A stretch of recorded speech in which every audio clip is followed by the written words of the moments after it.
I'm Scott Robinson. I work in the microscopy suite at the Beckman Institute.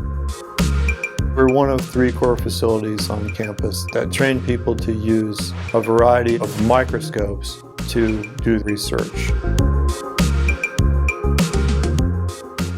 So one piece of the equipment in the microscopy suite that we've been using a lot lately is the high-pressure freezing machine.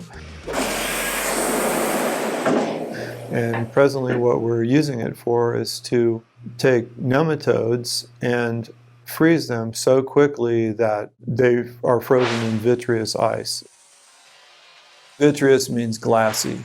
And so what we're doing is we're trying to freeze samples so fast that it doesn't have any crystalline structure to it. For example, if you took cells, you just stuck them in the freezer, or even if you dropped them in liquid nitrogen itself, it wouldn't freeze the cells fast enough, and they would form little crystals, and then the crystals will destroy the internal structure of the cell. So there'll be different places where the cell looks like it's ripped out, where a crystal has formed. So if we can do high pressure freezing, what you're doing is you're freezing a sample at as much as 33,000 psi, sometimes a little bit more.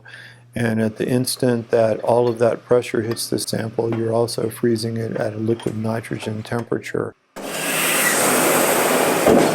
And then we can embed these samples in plastic.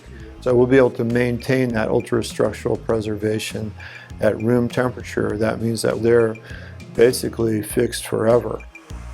The thing that we're trying to reach is this perfect ultrastructural preservation, so that when we do transmission electron microscopy, we get absolutely beautiful, realistic ultrastructural images of the cell.